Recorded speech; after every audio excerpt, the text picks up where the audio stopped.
Welcome to this video on proper etiquette in table setting.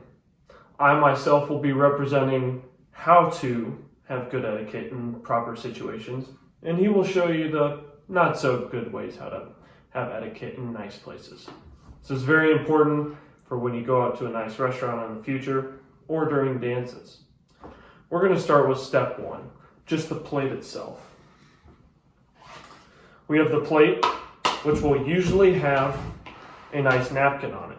The first thing you do when you approach the table, you wait for everyone else to be seated, and then when you sit down, you put on your napkin on your lap when everyone else is seated. Some might tuck it into their shirt or just leave it outside their plate. Your napkin's to catch any food that's falling in your lap. The second thing, you'll have your bread plate and knife, which will be at the top left part of your table.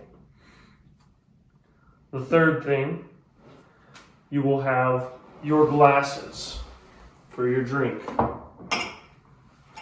You will usually have a water glass, another glass, and then 2 wine glasses.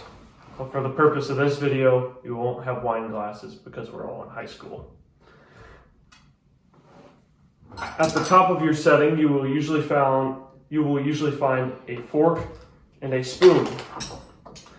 Don't worry about those for now, because those are purely just for dessert. And then you will have your forks. You will usually have 3. Your smallest fork will be on the farthest outside, and then you will have 2 other forks. You work that way because you will start with a salad or something else, and then you will move into your main courses. Hence, you will use the outside first and work your way in. And then you will have your knives.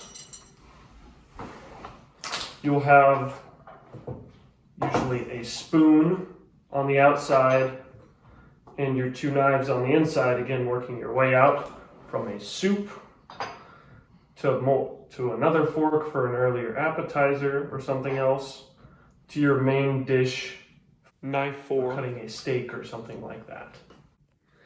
This is what the table setting will look like. If you're confused about whose bread and whose drink you will have when you're at a table setting with multiple people, there's a good way how to remember it. It's called the BD method. Bread will be on this side, where your hands will make a B, and drink will be on the other side, where your hand makes a D. Now that we've covered plate setup and everything, we will now cover the more etiquette parts once you get into your actual meal. At a nice meal, make sure that you have removed your hat before sitting down. When you're eating your food, you do not want to have your elbows on the table. It's sloppy, but if you're in between courses where you don't have a plate and you're just talking with people or after the meal, that's when it's okay. You also want to keep your posture up and not slouch.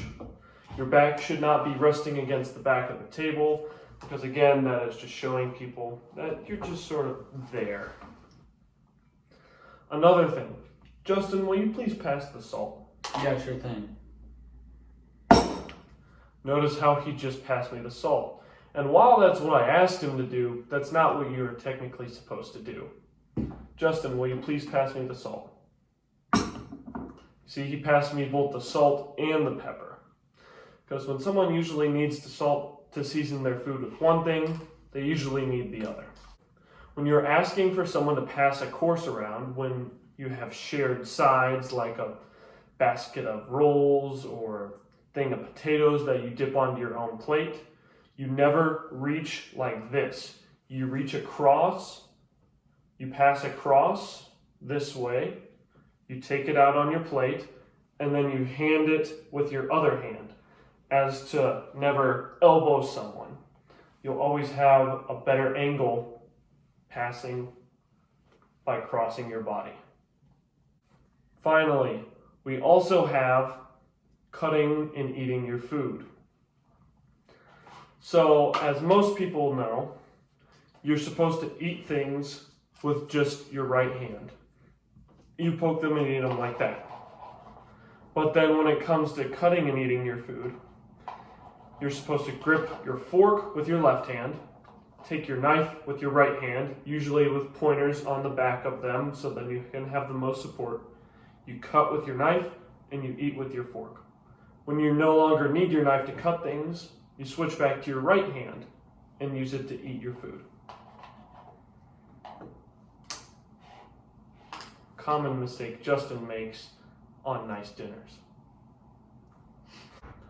Now Justin's going to demonstrate what not to do when trying to excuse yourself. I got this. When excusing yourself from the table, don't announce what you're going to do. Purely say, excuse me. Set your napkin down to the left of your plate and get out and go do whatever you need to do, whether it be answer your phone or use the bathroom. Finally, when your meal is all finished, it's usually indicated by your fork and your knife angling themselves to the left, and then taking your napkin off your lap and setting it to the side, indicating that you will no longer need to protect your pants from your food because you are done eating. Thank you all for watching our table etiquette video. Now his etiquette will be as good as mine.